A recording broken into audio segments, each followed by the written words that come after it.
তোমাদের multiple choice question বহু নির্বাচনী প্রশ্ন ফ্রম পিরিয়ডিক টেবিল থেকে চলতেছে। আমি এর মধ্যে এমসিকিউ 8 পর্যন্ত তোমাদের সামনে আলোচনা করেছি। আজকে পর্যায় সারণীর উপর এমসিকিউ 9 এ সম্পর্কে কয়েকটা প্রশ্ন আলোচনা করব এবং মনে রাখিও এই প্রশ্নগুলো তোমাদের জন্য খুবই গুরুত্বপূর্ণ। এইগুলো শুধু পরীক্ষা পাসের জন্য নয়, অ্যাডমিশন টেস্টও এমসিকিউ এই প্রশ্নগুলো খুবই দরকারি। বিশেষ করে পর্যায় সারণীতে এমসিকিউ পর্যাপ্ত পরিমাণে থাকে, কারণ পর্যায় সারণী রসায়ন শাস্ত্রের শুধু না, বিজ্ঞান জগতের একটা অত্যাধিক গুরুত্বপূর্ণ অধ্যায়। এই অধ্যায়টা শুরু হয় তোমাদের নবম শ্রেণী থেকে। অষ্টম শ্রেণীতে কিছু ধারণা দেওয়া হয়, নবম শ্রেণী থেকে এর আলোচনা শুরু হয়। যারা সায়েন্সের উপরে ডক্টরেট করছে তারাও এর পরে এই পর্যায় সারণীকে শেষ করতে পারেনি। যাই হোক, periodic table is very essential and important chapter. এর উপর দিয়ে এমসিকিউ 9 কিছু ব্ল্যাকবোর্ডে আমি কোশ্চেন লিখে রেখেছি। এগুলো খুবই গুরুত্বপূর্ণ বাছাই করা, এবং বিভিন্ন বোর্ডে এগুলো এসেছে। বিশেষ করে 2019 সালে রাজশাহী, যশোর, কুমিল্লা বোর্ডে এগুলো ক্রমান্বয়ে প্রশ্নগুলো প্রায় রিপিট করেছে। তাহলে আমরা আলোচনায় যাই।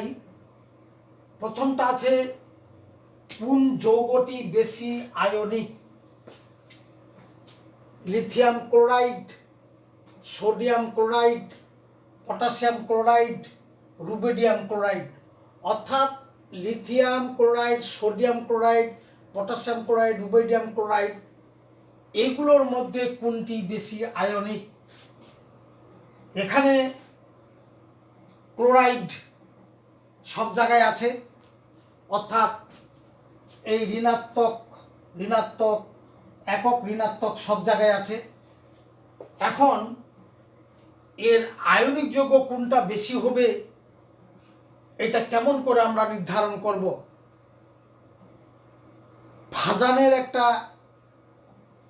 সমযোজী ধর্মের মধ্যে আয়নিক বৈশিষ্ট্য, আয়নিক যৌগের মধ্যে সমযোজী বৈশিষ্ট্য, এইগুলো ব্যাখ্যা করতে গিয়ে পোলারন বা পোলারিটি এর উপর ভিত্তি করে ভাজান কতগুলো সূত্র দিয়ে, ভাজানের সূত্র আছে 3টা। এই সূত্রটা মূল জিনিস হইল যে কোনো ধনাত্মক ক্যাটায়ন অ্যানায়নের কে বিচ্যুতি করার ক্ষমতা। অর্থাৎ অ্যানায়ন যদি একটা ডিম হয়, ক্যাটায়ন যদি একটা ডিম হয়, তো এই ক্যাটায়ন ডিমটা অবশ্যই ছোট হবে আর অ্যানায়নটা বড় হবে। তো অ্যানায়নের বেগটা ক্যাটায়নের দিকে চলে আসবে, অর্থাৎ অ্যানায়নটা বিচ্যুতি হয়ে যাবে, ওর ডিমের সাইজটা বিকৃতি হয়ে যাবে। এই বিকৃতিটা যত বেশি হবে তত বেশি সমযোজী ধর্ম হবে আয়নিকের তুলনায়। সমযোজী আয়নিক থেকে সমযোজীর দিকে বিচ্যুতি হবে, এবং এটা নির্ভর করবে আয়নের আকারের উপরে।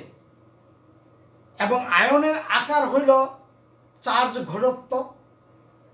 যেমন লিথিয়ামের চার্জ ঘনত্ব অত্যাধিক বেশি, তার তুলনায় এটা একটু কম, এটা কম, এটা আরো কম।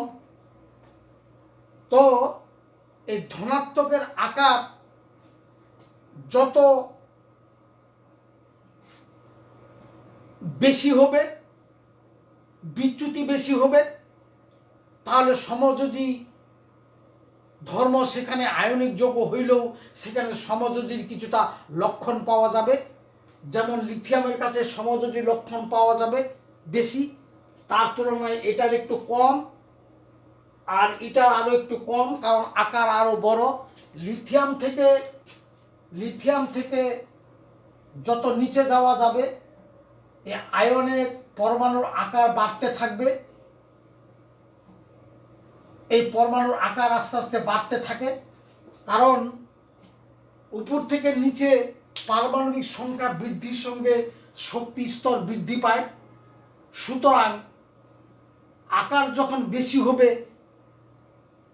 ওর অ্যানায়নকে বিচ্যুতি করার ক্ষমতা আস্তে আস্তে কমে যাবে। কমে যাওয়ার অর্থ হইল যে সমযোজী বৈশিষ্ট্য তার কমে যাবে। তাহলে এই যৌগটা সবচেয়ে তার আয়ন সমযোজী বৈশিষ্ট্য এখানে কম পাওয়া যাবে, অর্থাৎ এর মধ্যে আয়নিক বৈশিষ্ট্য বেশি পাওয়া যাবে। আর এর মধ্যে সমযোজী বৈশিষ্ট্য ওর তুলনায় একটু বেশি হবে। এখানে প্রশ্নটা আছে কোন যৌগটির আয়নিক, অর্থাৎ এগুলো প্রত্যেকটা যৌগ আয়নিক, কিন্তু কোনটা বেশি আয়নিক। বেশি আয়নিক নির্ধারণ করব আকার যদি বড় হয় তাহলে ওই অ্যানায়নকে ডিফর্ম করার ক্ষমতা কমে যাবে। তাহলে এর যদি ক্ষমতা কমে যায় তাহলে এখানে সমযোজী ধর্ম তার কম হবে, অর্থাৎ আয়নিক বৈশিষ্ট্য বেশি হবে। আর এর যেহেতু আকারটা খুবই ছোট, ওই অ্যানায়নটাকে বেশি পরিমাণ বিচ্যুতি করতে পারবে। সুতরাং এর মধ্যে আয়নিক বৈশিষ্ট্য থাকলেও ওর তুলনায় সমযোজী বৈশিষ্ট্য বেশি থাকবে। অতএব রুবিডিয়াম ক্লোরাইডের আয়নিক যৌগ বেশি, কারণ এর আয়নিক যৌগ বেশি হবে এর তুলনায়, এর বেশি হবে এর তুলনায়। সমযোজী বৈশিষ্ট্য, এর সমযোজী বৈশিষ্ট্য বেশি হবে এর তুলনায়, অর্থাৎ এর সমযোজী বৈশিষ্ট্য সবচেয়ে কম হবে। একথার মানে হলো এখানে এর আয়নিক বৈশিষ্ট্য বেশি থাকবে, কারণ এই যৌগগুলো সবগুলো আয়নিক যৌগ। আজ এখানে বলা হচ্ছে কোনটি আয়নিক বেশি। এখানে রুবিডিয়াম ক্লোরাইডের ক্যাটায়নের আকার বৃদ্ধি পাওয়াতে অ্যানায়নকে কম বিচ্যুতি করতে পারবে। সুতরাং ওর সমযোজী তুলনায় আয়নিক ধর্ম বেশি থাকবে। আর লিথিয়াম ক্লোরাইডের ক্যাটায়নের আকার অ্যানায়নের তুলনায় খুবই ক্ষুদ্র হওয়াতে অ্যানায়নকে বেশি পরিমাণে বিচ্যুতি করতে পারবে।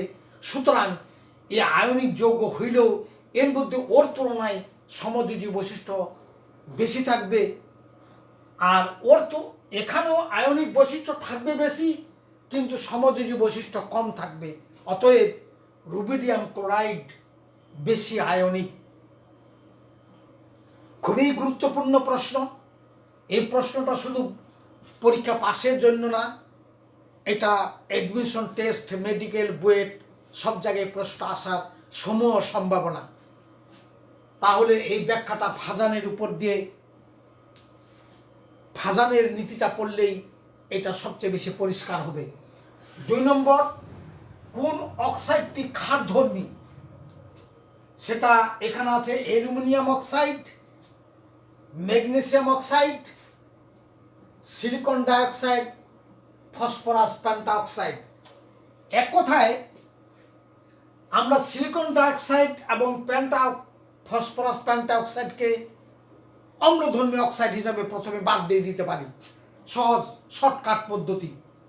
কারণ ফসফরাস পেন্টাঅক্সাইড ফসফরিক অ্যাসিড তৈরি করে, সিলিকনিক অ্যাসিড তৈরি করে, কাজে ওই দুটো আমরা বাদ দিয়ে এই দুটোর কথা আমরা চিন্তা করি। এখন এই দুটো কথা চিন্তা করলে অ্যালুমিনিয়ামের এখানে হলো ধনাত্মকের পরিমাণ 3, এর ধনাত্মকের পরিমাণ 2। তাহলে ধনাত্মকের আকার যত বেশি হবে, এখানে অ্যানায়ন, এখানেও অক্সিজেন, এখানেও অক্সিজেন, এখানেও অক্সিজেন, অ্যানায়নের আকার একই আছে।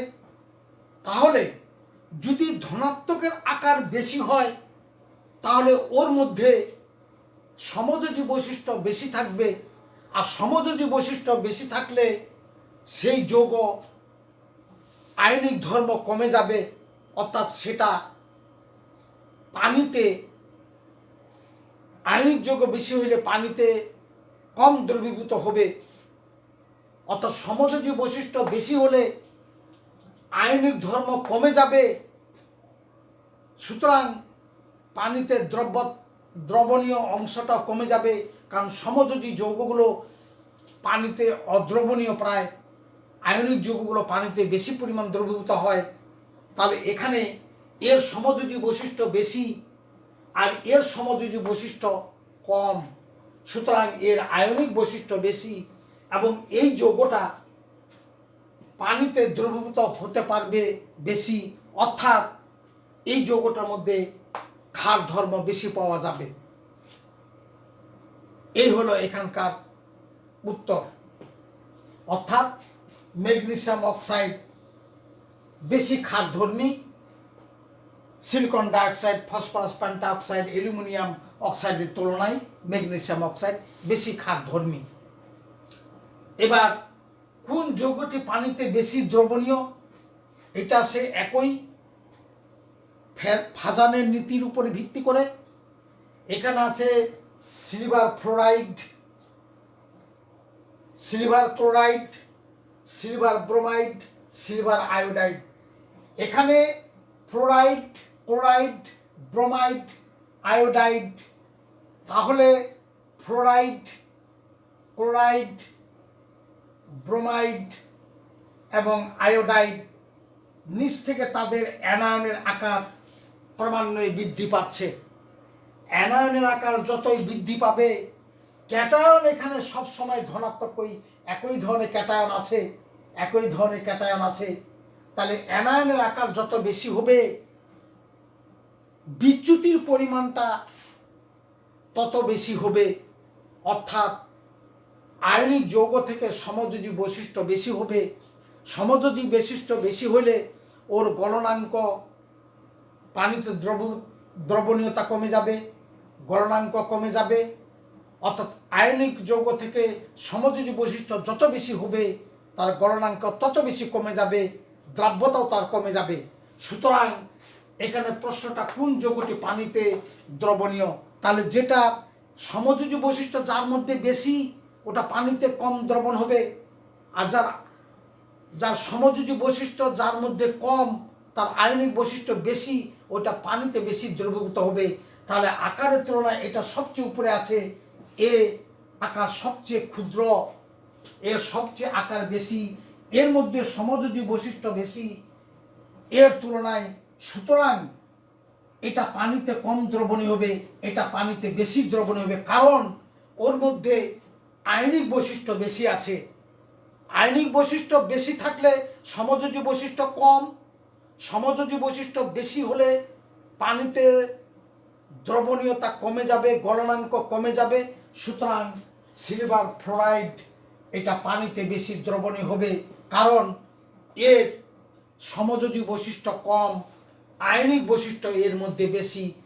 আর সিলভার আয়োডাইড এটার মধ্যে সমযোজী বৈশিষ্ট্য সবচেয়ে বেশি, কারণ এর আকার সবচেয়ে বড়, কাজেই এটা পানিতে দ্রবীভূত হবে না, এর তুলনায় সবচেয়ে বেশি দ্রবীভূত হবে সিলভার ফ্লোরাইড। এটাও সে ফাজানের নীতির উপর ভিত্তি করে এটার ব্যাখ্যা করা যায়। এবার 4 নম্বর, শিখা পরীক্ষায় কোন মৌলটি বর্ণ দেখায়? Beryllium, potassium, magnesium, zinc. এখানে বর্ণ দেখায়, অর্থাৎ দৃশ্যমান আলোক রশ্মি, সেটা বামার সিরিজ। এই বামার সিরিজ যে যদি তরঙ্গ দৈর্ঘ্য 450 থেকে 700 বা 780 বা 380 থেকে 780 এই র্যাঙ্কের মধ্যে তরঙ্গ দৈর্ঘ্য হয়, এত আর্গস্টম হয়, তাহলে সেটা হবে দৃশ্যমান আলো। সেই দৃশ্যমান আলোর মধ্যে হলো 7টি রং, তার মধ্যে দেখা যাবে যে এখানে পটাশিয়াম এই মৌলটা এর বহিস্থ কক্ষপথের ইলেকট্রনগুলো এটা যেরকম দৃঢ়ভাবে আবদ্ধ, ক্ষুদ্র, ম্যাগনেসিয়ামও ক্ষুদ্র, জিঙ্কের ইলেকট্রনগুলো দৃঢ়ভাবে আবদ্ধ, কিন্তু পটাশিয়ামের ইলেকট্রন একটি থাকাতে বাহিরের কক্ষপথে এটা শিখা থেকে শক্তি সঞ্চয় করে শোষণ করে উত্তেজিত হয়ে আবার তার জায়গায় বিকিরণ করে ফিরে আসে, রেডিয়েশন হয়। আমরা জানি ইলেকট্রন যখন নিম্ন শক্তি স্তর থেকে উচ্চ শক্তি স্তরে যায় তখন শক্তি শোষণ ঘটে। যে পরিমাণ শক্তি শোষণ ঘটে উচ্চ শক্তি স্তর থেকে নিম্ন শক্তি আসার সময় ওই পরিমাণ শক্তি সে আবার ছেড়ে দেয় বিকিরণ করে। কাজেই পটাশিয়াম এখানে শিখা থেকে শক্তি নিয়ে তার ইলেকট্রনটা উত্তেজিত হয়ে উপরে কক্ষপথে যায়, যাওয়ার পর আবার নিম্ন কক্ষপথে চলে আসে। সুতরাং পটাশিয়ামই একমাত্র এখানে এইগুলোর মধ্যে এই শিখা বর্ণ দেখায়, অর্থাৎ তার যে বিকিরণের রশ্মির যে তরঙ্গ দৈর্ঘ্যগুলো সে দৃশ্যমানের মধ্যে হয়। সুতরাং বেরিলিয়ামের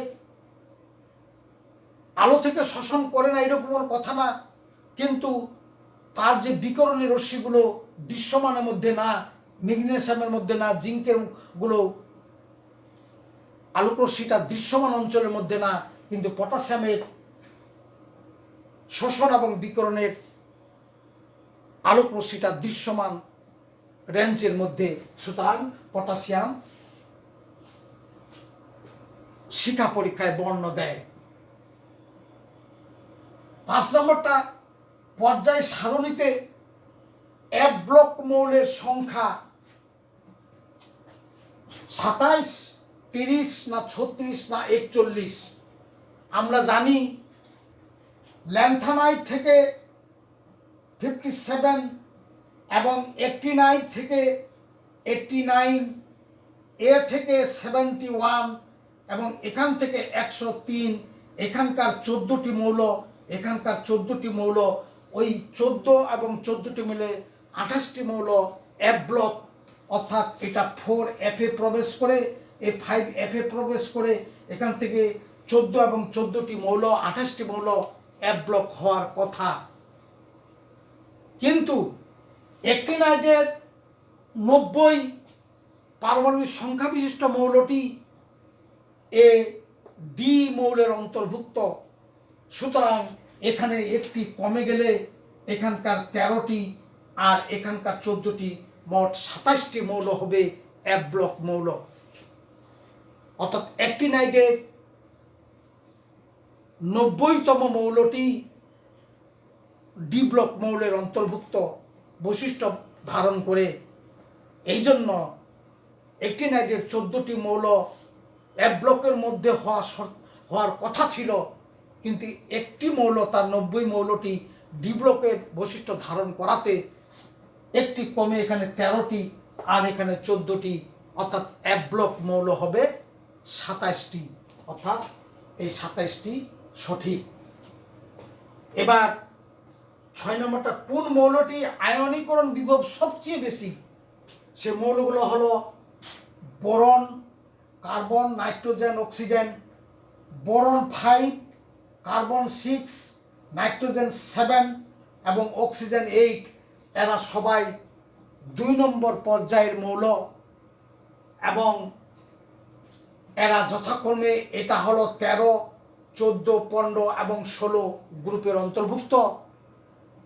এখন আমরা জানি বাম থেকে ডানে গেলে আয়নীকরণ শক্তি আস্তে আস্তে বৃদ্ধি পায়, অর্থাৎ এখানে সবচেয়ে আয়নীকরণ শক্তি এর বেশি হওয়ার কথা।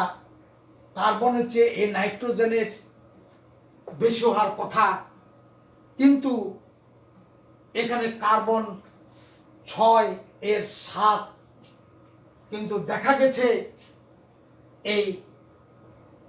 এই মৌলগুলোর মধ্যে আয়নীকরণ বিভব নাইট্রোজেনের সবচেয়ে বেশি। কারণ এর কক্ষপথে ইলেকট্রন 3টা অর্ধপূর্ণ, পিতে অর্ধপূর্ণ হওয়াতে এই ইলেকট্রন অপসারণ করতে একটু বেশি সময় লাগে, অপসারণ হতে চায় না। ওই জন্য নাইট্রোজেনের আয়নীকরণ শক্তি এখানে সবচেয়ে বেশি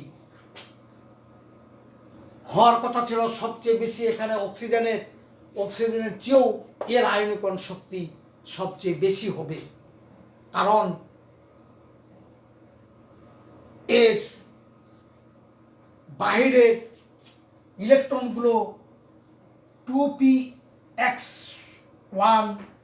2p(y1) এবং 2p(z1) অর্থাৎ পি অরবিটালে সমবন্টিত ইলেকট্রন সমূহ থাকাতে এই অপসারণ করতে বেশি শক্তির প্রয়োজন হয়। ওই জন্য অক্সিজেনের বেশি আয়নীকরণ হওয়ার কথা থাকলেও এর চেয়ে নাইট্রোজেনের আয়নীকরণ শক্তি বেশি। কারণ আমরা জানি বাম থেকে ডানে গেলে মৌলগুলোর পারমাণবিক সংখ্যা বৃদ্ধির সঙ্গে প্রোটনের সংখ্যা বৃদ্ধি পায়, কিন্তু শক্তি স্তর বৃদ্ধি পায় না। ফলে পরমাণুর আকারগুলো আস্তে আস্তে কমে যায়, ব্যাসার্ধ কমে যায়। সেই হিসাবে অক্সিজেনের পারমাণবিক আয়নীকরণ শক্তি সবচেয়ে বেশি হওয়ার কথা, কিন্তু দেখা গেছে নাইট্রোজেনের আয়নীকরণ শক্তি অক্সিজেনের চেয়ে বেশি হবে। কারণ নাইট্রোজেনের বাইরের 5টি ইলেকট্রনের মধ্যে 3টি ইলেকট্রন পি কক্ষে সমভাবে বণ্টিত। এই জন্য নাইট্রোজেনের আয়নীকরণ শক্তি সবচেয়ে বেশি। এবার 7 নম্বরটা, শিখা পরীক্ষায় ইটের ন্যায় বর্ণ দেখায় কোনটা? সেটা কি সোডিয়াম, ক্যালসিয়াম, কপার, পটাশিয়াম। এখানে সোডিয়ামও শিখা পরীক্ষা দেয়, ক্যালসিয়ামও দেয়, কপার দেয়, পটাশিয়ামও দেয়। সোডিয়াম দেয় সোনালি হলুদ, ক্যালসিয়াম দেয় ইটের ন্যায় লাল, কপার দেয় সবুজ, এ দেয় বেগুনি। অর্থাৎ এই ক্যালসিয়ামের শিখা পরীক্ষায় শিখা থেকে যে শক্তি শোষণ করে তার ইলেকট্রনগুলো তো উত্তেজিত হয়ে আবার ফিরে আসে, তার যে তরঙ্গ দৈর্ঘ্য সেটা 700 এর মধ্যে হয়। এর জন্য এর বর্ণ হবে ইটের মতো উজ্জ্বল, ইটের ন্যায় লাল বর্ণ হবে ক্যালসিয়ামের ক্ষেত্রে। এর বেলায় সোনালি হলুদ, এর বেলায় সবুজ এবং এর বেলায় বেগুনি। এই হলো ক্যালসিয়ামের শিখা পরীক্ষায় ইটের ন্যায় লাল। কোনটির গলনাঙ্ক কম? 8 নম্বর, কোনটি গলনাঙ্ক কম? Silver fluoride, silver fluoride, silver chloride, silver bromide, silver iodide. যেটা বলা হয়েছিল যে সমযোজী ধর্ম বেশি থাকলে গলনাঙ্ক কমে যাবে, আর এটা নির্ভর করবে বিচ্যুতির পরিমাণ বেশি হলে সমযোজী ধর্ম বেশি থাকবে। এবং এটা নির্ভর করবে এখানে একই ক্যাটায়ন কিন্তু অ্যানায়নগুলো আকার এখানে আলাদা, সবচেয়ে আকার বড়, অর্থাৎ এর বিচ্যুতি ক্ষমতা সবচেয়ে বেশি। অর্থাৎ এর মধ্যে সমযোজী ধর্ম বেশি হওয়াতে এটা পানিতে কম দ্রবণীয় হবে, এর গলনাঙ্ক কম হবে, অর্থাৎ এর সমযোজী বৈশিষ্ট্যতা বেশি হবে, সেটা হবে সিলভার আয়োডাইড। এবার 9 নম্বরটা, পঞ্চম শক্তি স্তরে অরবিটাল 5টি, 9টি, 16টি না 25টি? আমরা জানি 2n², এখানে পঞ্চম শক্তি স্তর, তাহলে 2 × 5², দ্যাট ইজ 2 × 25, দ্যাট ইজ 50টি ইলেকট্রন। ইলেকট্রনের অর্ধেক হল অরবিটাল, অতএব এখানে 25টি। অর্থাৎ পঞ্চম শক্তি স্তর n এর মান 5, 2n², 2 × 5², দ্যাট ইজ 50, এর অর্ধেক হলো অরবিটাল। এই হলো 25, পঞ্চম শক্তি স্তরে অরবিটাল মোট থাকবে 25টি। 10 নম্বর বেরিলিয়াম ক্লোরাইডের বন্ধন কোণ 180, কারণ বেরিলিয়ামের পারমাণবিক সংখ্যা 4, 1s2 2s2, তার বাইরে কক্ষপথে 2টি ইলেকট্রন 2p-তে স্থানান্তর হওয়াতে 2p1